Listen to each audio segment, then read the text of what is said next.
Hi darlings, welcome back. Today let's talk about this new feature where you can choose your spawn and how exactly you should use it. As you can see in a second, I was against an A-badge doctor and an A-badge cowboy, and the other two survivors had B badges as well, so technically we can say the survivors were really experienced players.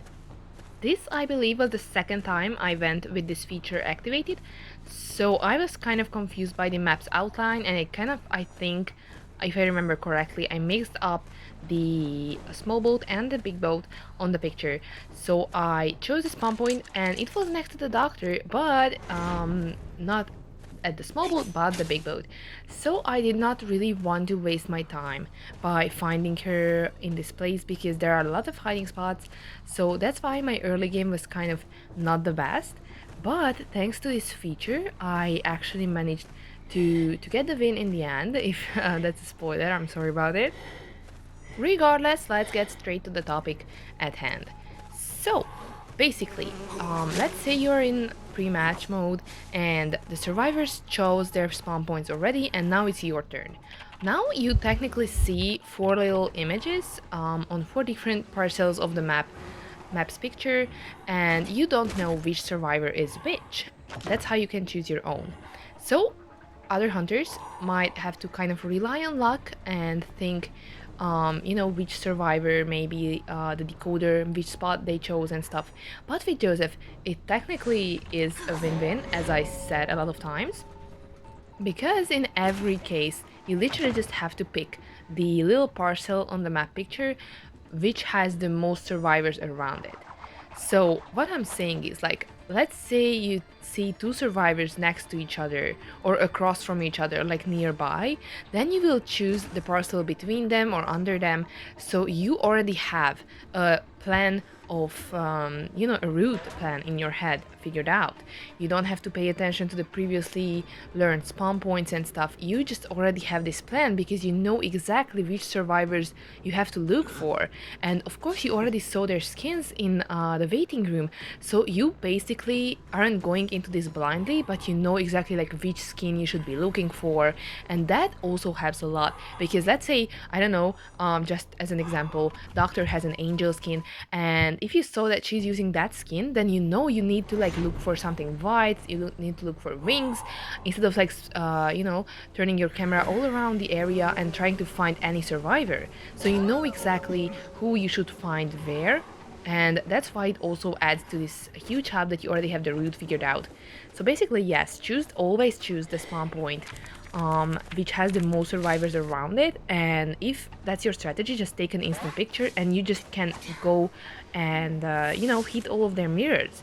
If you do my strategy, you can just walk towards the direction of the first survivor, and usually I think from experience, from these few matches I played with this, the survivors are likely to just stay in that area.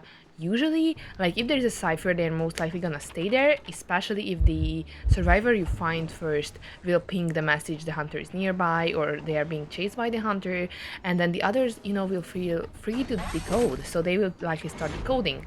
So you just go to the camera, hit the first survivor's mirror, you don't even have to wait till hitting them, and then you already have the route in your hand, you know which skin you have to look for, which character you have to look for, and that's why you know what to expect. You're not going into this whole match blindly, you actually know where you can expect who.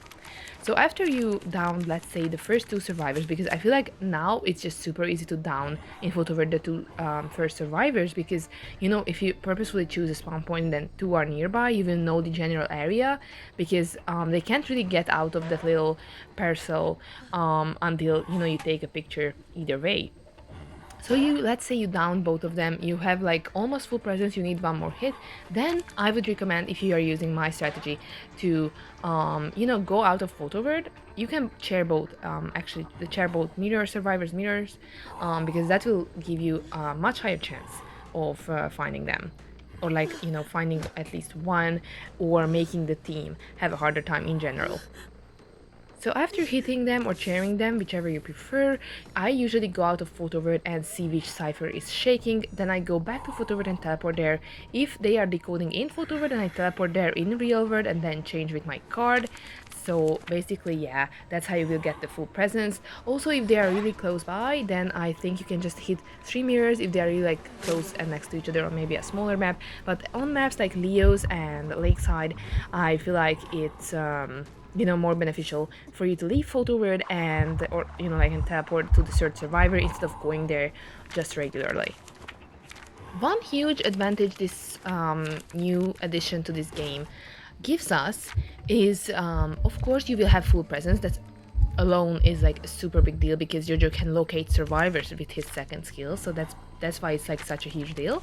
But additionally, this also means that you will most likely have 3 survivors injured after the first photo ended in most cases.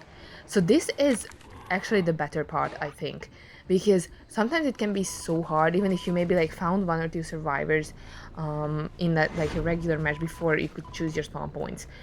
Even then, like it was hard to like keep them injured and have them injured. But this way you can actually, like, after first photo word you have full presence and most likely 3 survivors injured, 3 different survivors. And just this match like alone, look at the characters. There are no really rescuers. They can all kite, they can all decode, and they have had a doctor. They had antiquarian, who is a great support, and like you can't really do anything against her hits and stuff. And you have 2 amazing other supports in cowboy and entomologist. So basically this team was such a nice counter team against Joseph, but I still managed to win even with messing up with my spawn choice first, because I was not familiar yet with how or which direction they show the map in the selection mode. So now I know, of course, and as I said, this was the second match, but just imagine if I can do so well against A-badge doctors and no rescuers, so like full decoder team, A-badge characters, survivors who can actually play this game, because having a badge at least means that you have some kind of a game sense. Even if it doesn't mean that you're technically the most skilled survivor, you still like need some game sense to get a badge. And that's why I feel like it's safe to say that this little change that they made is like literally a huge help, and I really hope that the things I listed could help you guys in utilizing it the way it should be, and it will also be a great help for you, because I honestly think that this can be a game changer for Joseph players. And then thanks to this thing, it can, like, some other hunters, I just realized after yesterday's video that Wucheng also can benefit from this, because if you think about it, he can umbrella to the place kind of soon, and also hunters like that who can like teleport or get to one place from another very soon. So maybe also like Nayat can swim there, Opera Singer can like be super fast, maybe Percy even with his dashes, Nightwatch, maybe. So all these hunters will have the chance to see where exactly the decoder is, or their desired target is. So they can just get there super fast, especially Wuchen can, like make the biggest thing. And now hunters who usually had to wait the 60 seconds to make sure where the decoder is, now they don't have to wait that many seconds. They can just instantly go there. So like this is, I think, the best for Wucheng and Joseph players, but mostly actually Joseph, because honestly having 3 survivors, maybe even 4 hit in the first photo with having full presence, I think this is just such a huge deal, and I really think that this will help a lot of you. And I think this feature is unlocked at tier 5, so Griffin and Manticore. So basically that's the tier you have to reach for this to work. I think so, because I'm a mammoth as a survivor and I did not get this until I played with my friends who are Griffins. So I think this begins from Griffin or Manticore, if the hunter is Manticore, depending on which faction you're playing as.